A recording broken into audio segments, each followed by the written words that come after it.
I like love as much as the next guy, but probably not the same kind of love that everyone talks about. The one that is most adored by everyone.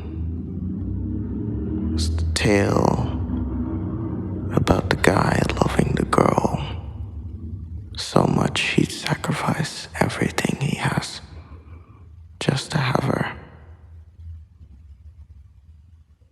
I know it's cynical what I'm about to say, but when I was a kid, I used to watch Tom and Jerry. And usually what happens is that Tom would find a white chick that he was very interested in. But it'd either be a dog or a cat that would get in his way. But Tom would defy all odds just to get the girl. Every single time, he'd go above and beyond. But there would always be something that overshadows his efforts. Either the dog was too strong,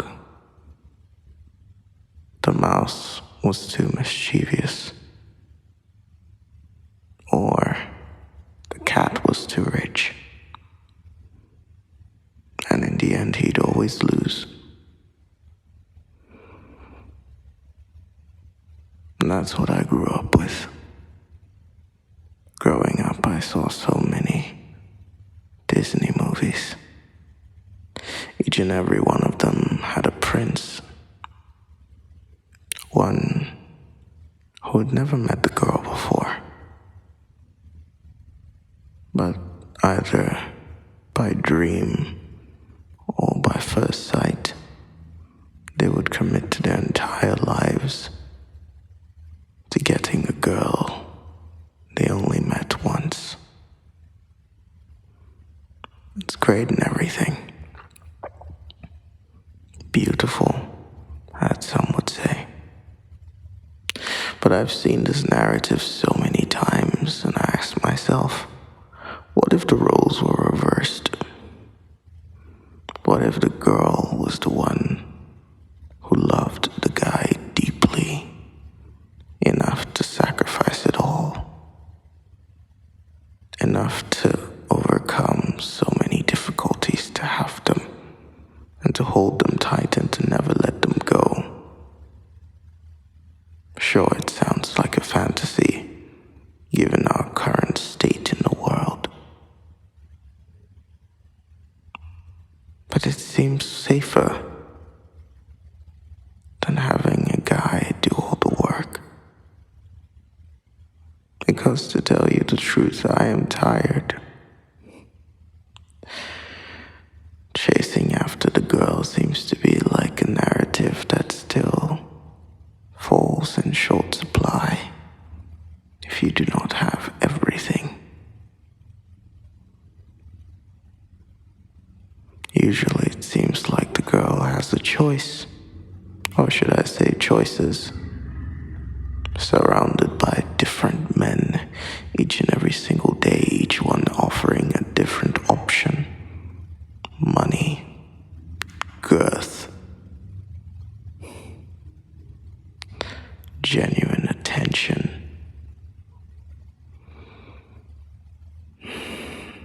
or even a modern type of gaslighting, one that compels her to the darkness and makes her feel like she has to prove herself for the guy to like her.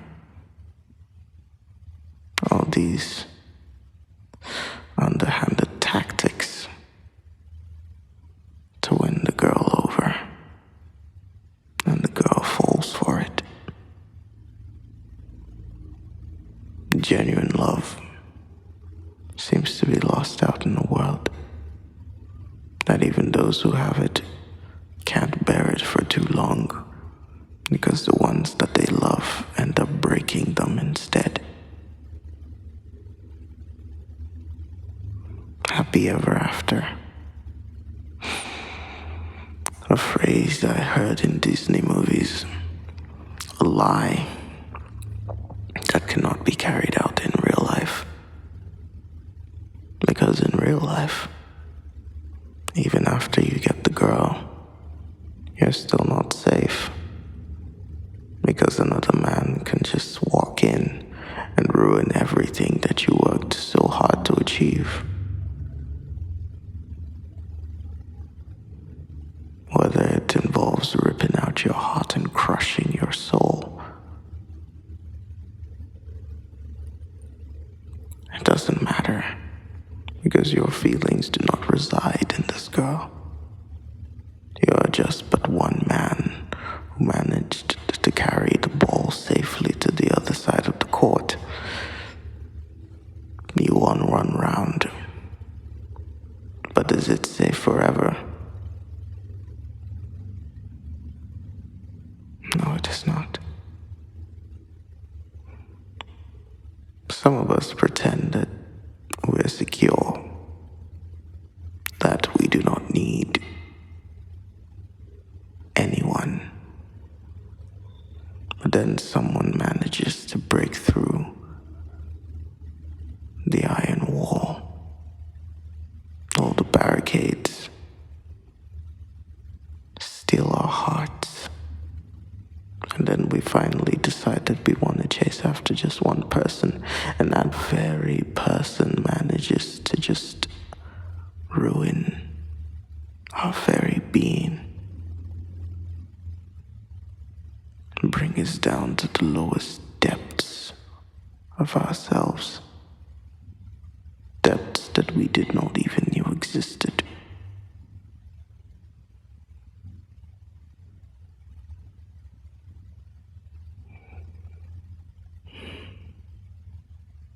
Maybe I'm speaking out of turn.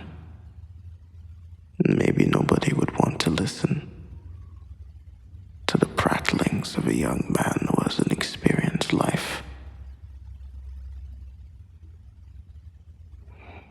But how is it fair that one man should go through so much torment for a girl who decides his fate? Why should it always be this case? Whether you want to talk about the ones who go both ways or the ones who decide that it's only one type they want and it's their own gender.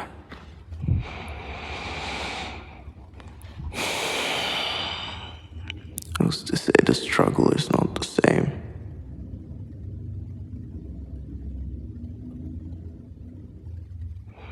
Would my view change if someone is obsessed with me?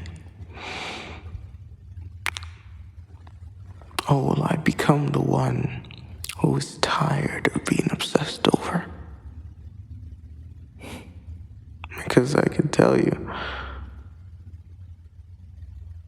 there are not a lot of guys who would say that they'd resist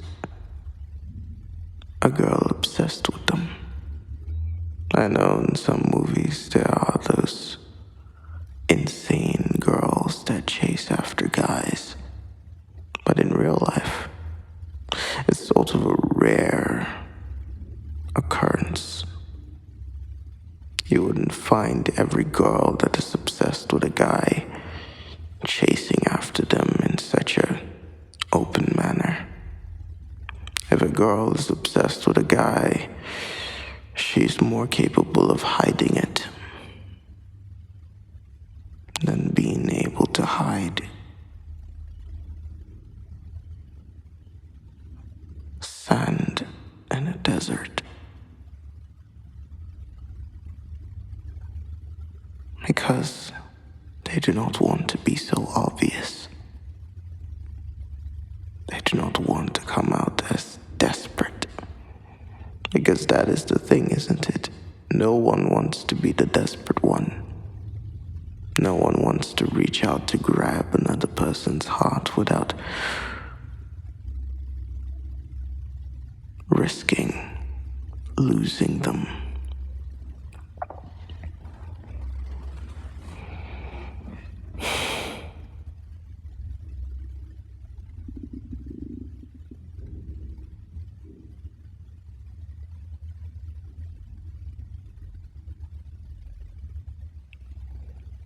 I never asked for love.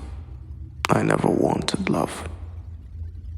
In fact, I was okay with having my dealings being done alone. Existing solemnly in solitude. Having no arguments. No qualms with anyone.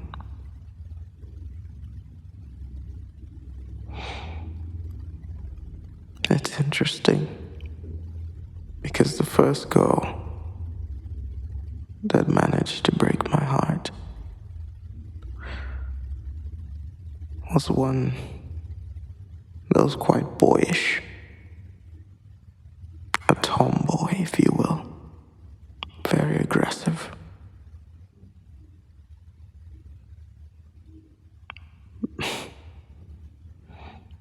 Huge eyes. Wide smile. Very loud. Melancholic.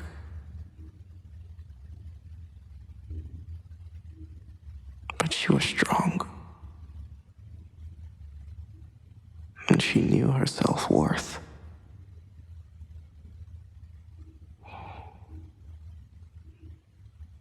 How did she win me over? Oh, nothing really. She was very fair. Her skin was so soft. And she used to tell me the strangest stories. And I'd listen to her every day, even though I had nothing to say. I just watched her. I know those scenes in movies where everything starts going in slow motion. Oh yeah. Every time she walked into the classroom, that felt like it.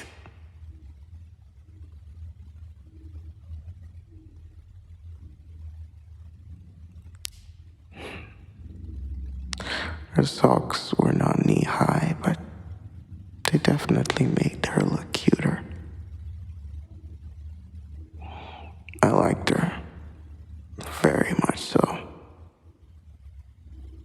But as I said, she was boyish. But I didn't mind. Any time that the guys and the girls played together, she always managed to isolate me. I don't know if it's because she knew that I was tiny and it would be easier to overpower me, but she would definitely find me always. Whether we were playing hide and seek or tag, she'd manage to pin me down and overpower me. I'd come back home so dirty but so happy, knowing that it was a girl that just wrestled me through the ground.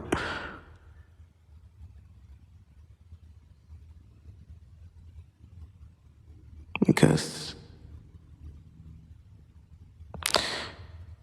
she just made it feel better. I wasn't unknown to bullying. I got hurt. But it always seems that at the end of the day, it was a girl that saved me. But as the show ends, so do they. A limited time. They're there for but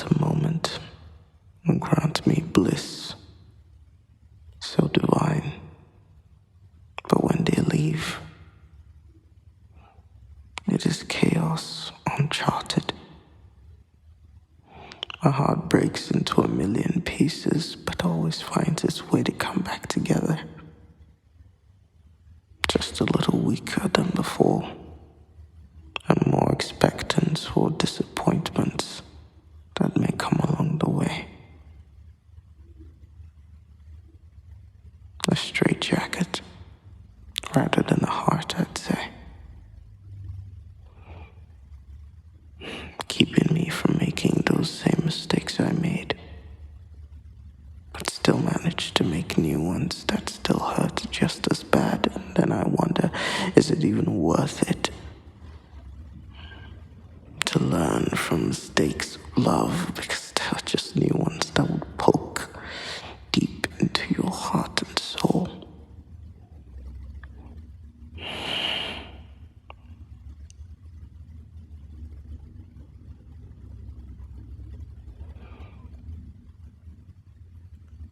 But she still was genuine.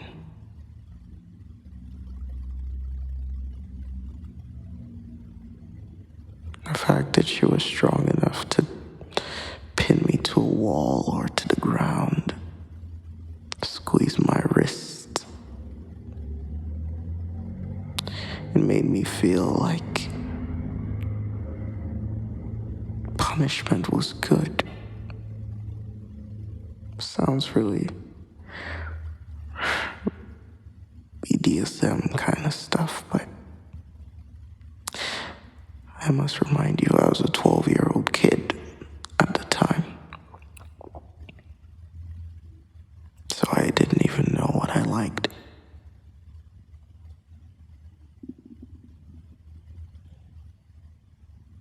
It's like every time she hurt me, it felt better than anything that I've ever felt. I lived in a home that once had a very strict father. If anything broke or got torn, we were usually to blame. And sometimes we were lied to and told that if we came out and confessed, we would be let go. One of the biggest lies I've ever heard to this day. Sometimes my brother and I would argue or discuss who should take the blame this time, even when neither of us were in the wrong. Sometimes I would, sometimes he would. It would always come out the same way. They'd beat us. I've been beaten so many times. Each and every single one of it, I chose not to enjoy it. But I knew I could. I knew that if a teacher hit me with a cane, I knew I could derive pleasure from it. It was a path I was afraid of taking. I was afraid of enjoying pain, because I felt like if I enjoyed pain, then what would be the point of punishment? I would want more of it. But then, it seemed to be my only outlet, because I got punished a lot, and I didn't like the fact that the pain hurt. I didn't want it to hurt.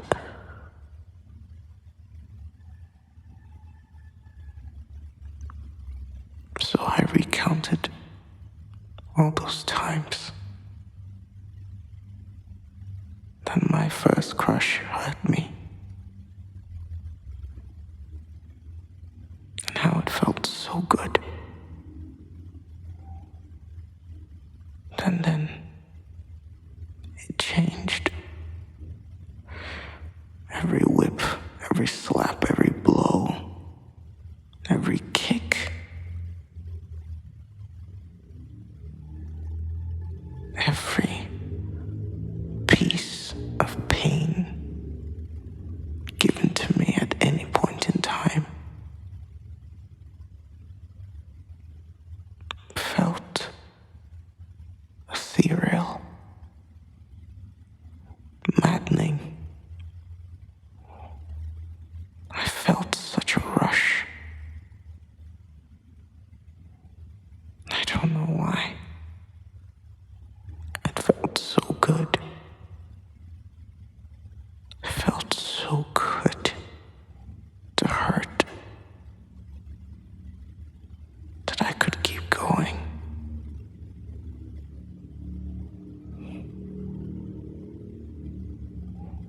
But then we got to college,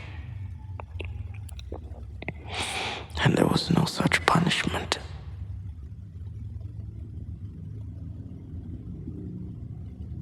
There was no such pain.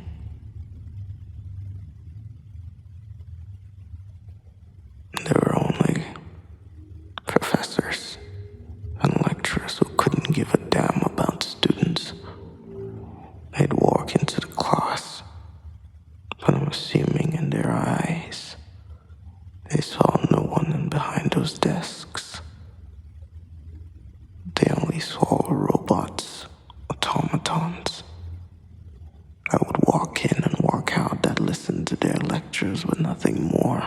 They never took a vested interest in any of the students because they knew by the end of a year they would never see them again. They never killed themselves to make a point clear because they knew the students that they were talking to were ones that won't even listen to them.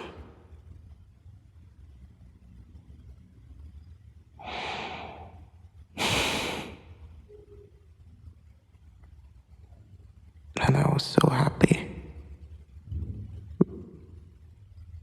because I didn't have to chase after love. Or so I thought.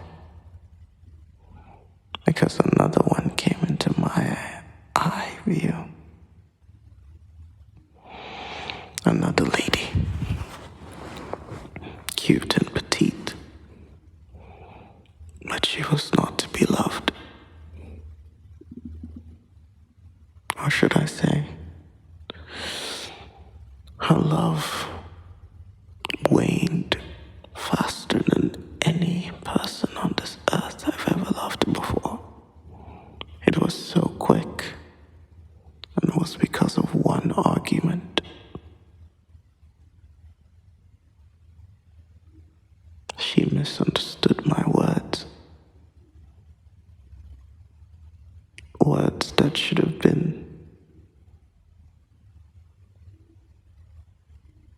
noticed by anyone who's learned grammar.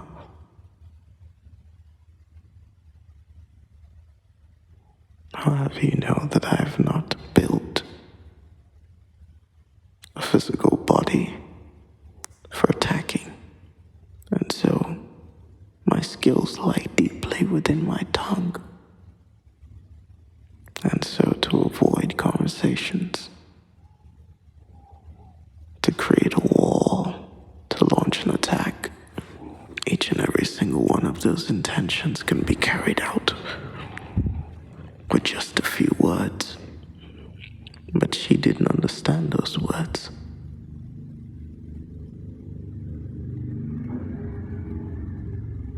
So what is a wordsmith to a connoisseur of touch? It was basically things that went over her head. And so she argued with me over things that weren't really existent, but just words from my mouth. So I snapped out of that crush. And then another one came. A beautiful bee. Another petite Sherry.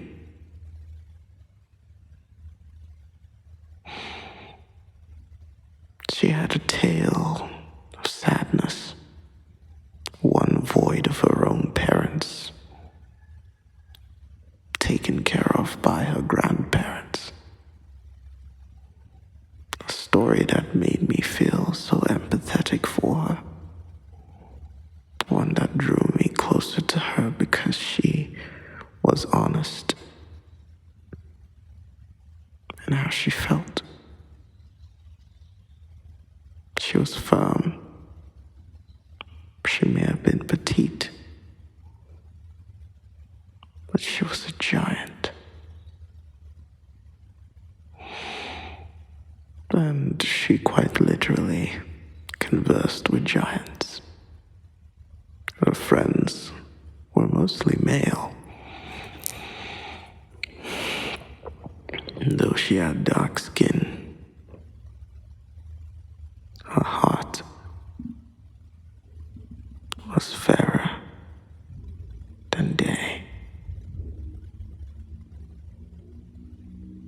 She cared,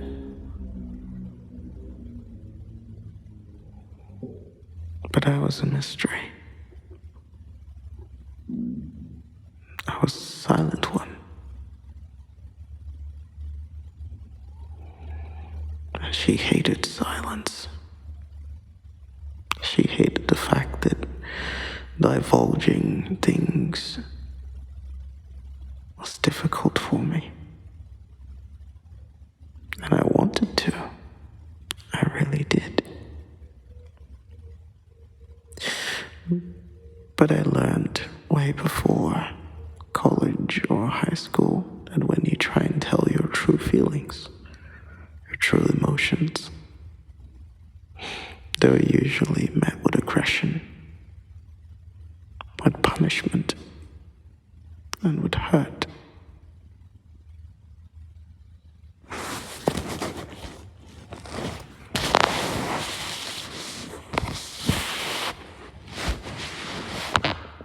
It never made sense.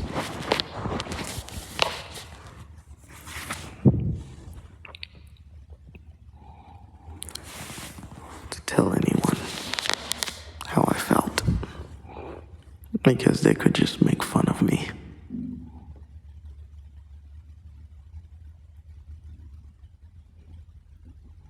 Question me. Interrogate me. As if not feeling happy was such a crime.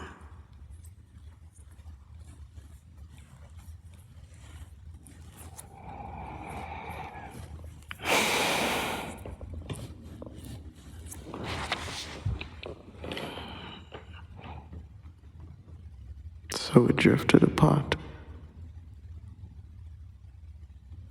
Even to this day, I'm reminded of her.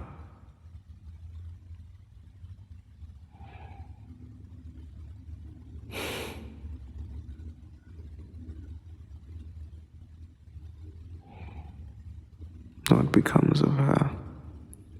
Oh,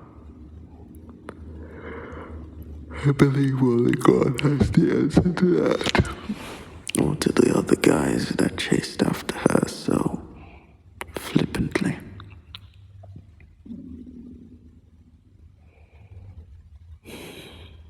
Were there others? Indeed. But the last one was and still is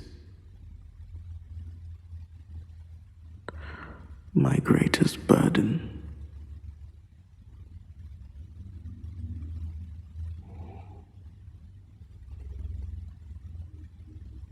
One that if I had the chance to, I would have cut out of my life entirely.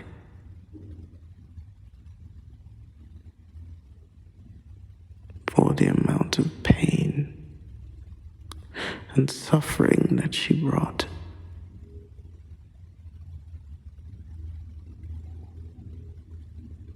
Was a double-edged sword. It ignited my lust for pain.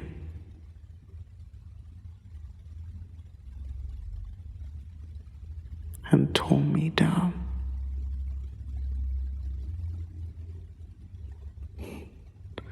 All while keeping a mask for appearance and pretending everything was all white.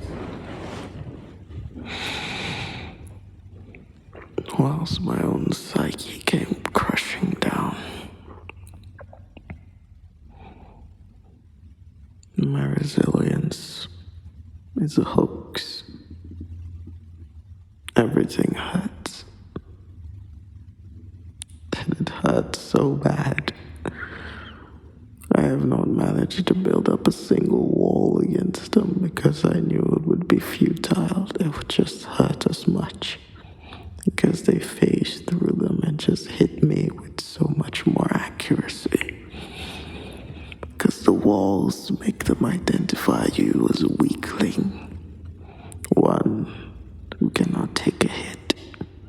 And if they love anything more, it's a person who is so scared of getting hurt.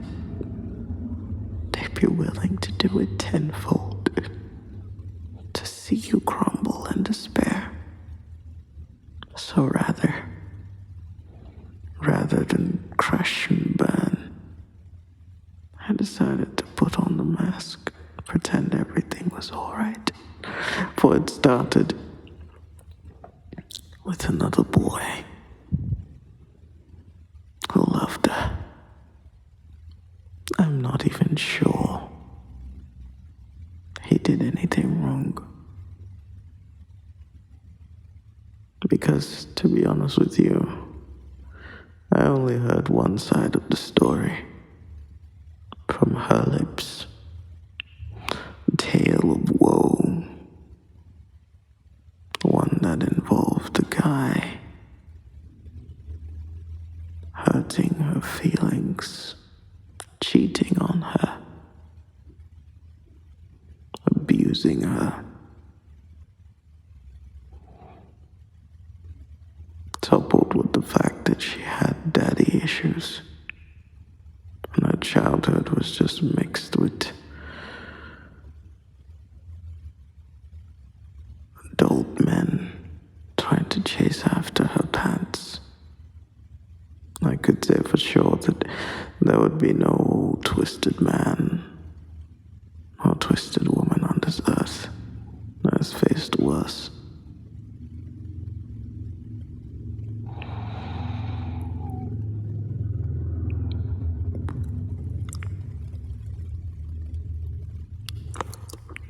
So you could say I saw the signs. I saw darkness on the horizon. I saw deep, formidable darkness. But I thought she needed me. But it was just a trap. It was just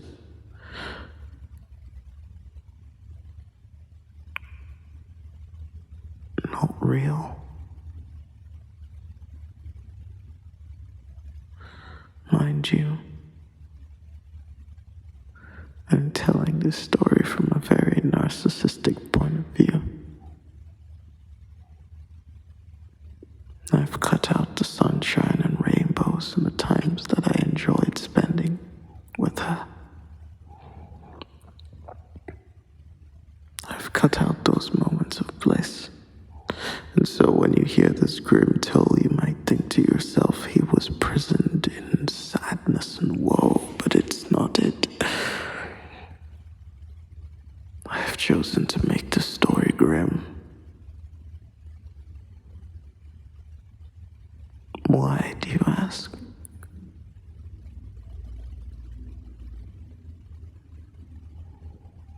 It's simple. Because motive is priority one. Why would a person spend time with you?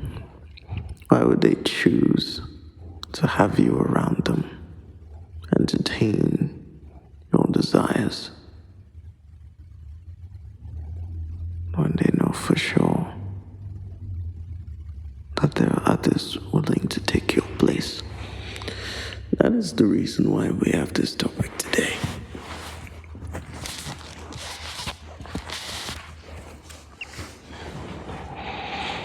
Why must it always be the woman who's the damsel in distress? Why must it always be them and not us?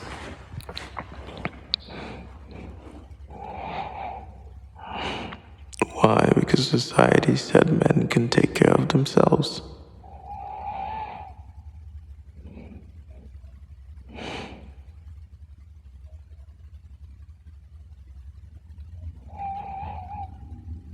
I have just recounted all of the best and the worst days of my life because of this topic.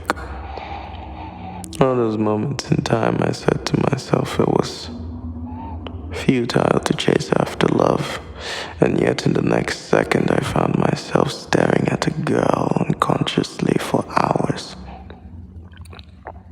And then I'd ask myself, why? Why are you chasing after these things when I myself do not want to?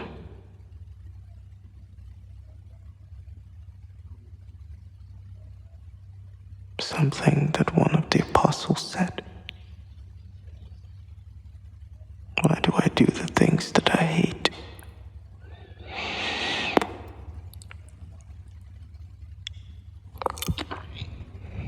The things that I'm told not to do, I do them more.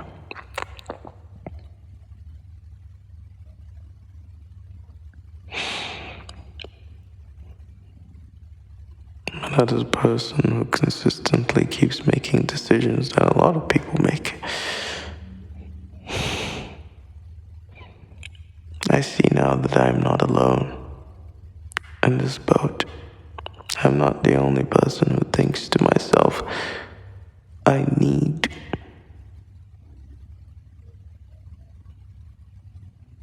help.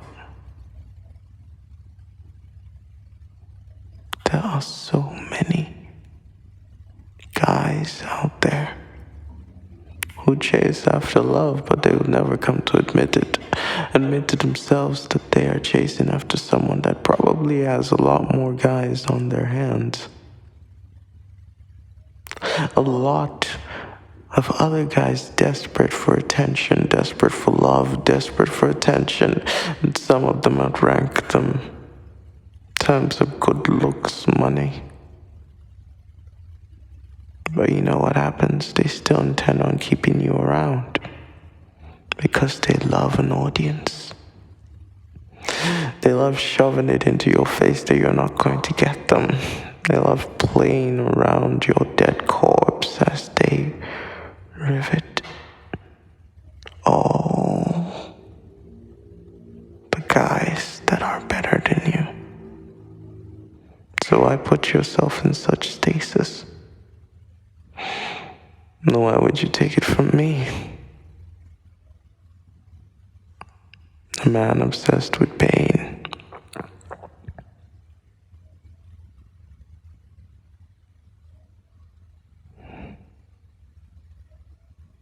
Why would you take it from me? A man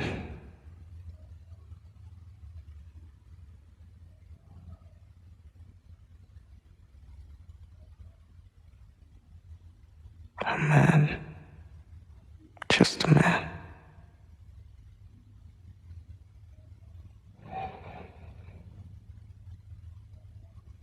There is no thought process that can save you sometimes.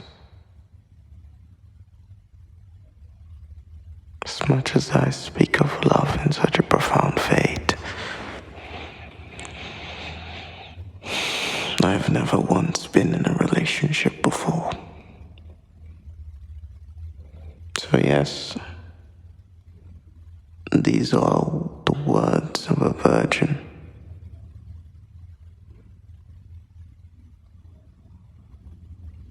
On more levels than you can know.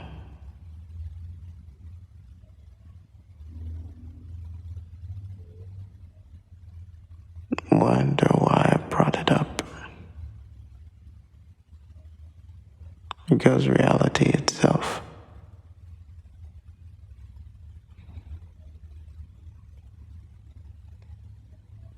is kind of disappointing.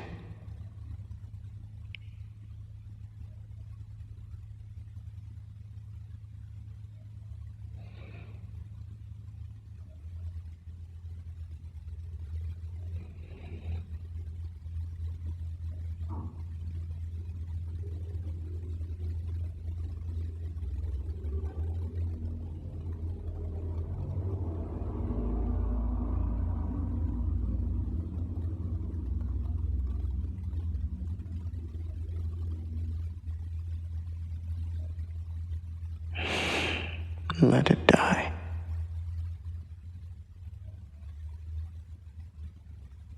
I want to let it die.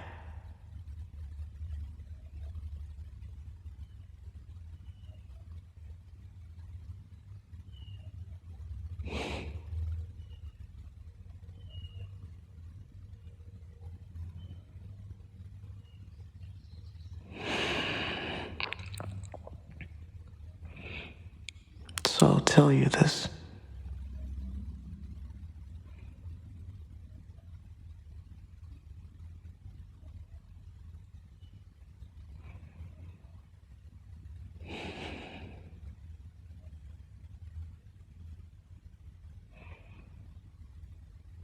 Maybe living in a fantasy world is not so bad. Because in real life, I'm yet to see a girl who'd really be risking it all for the guy they love.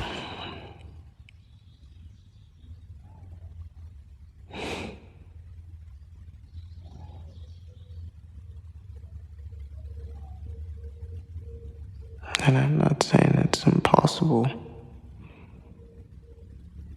And I'm sure there are so many tales out there that beg to differ.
I'll leave you now.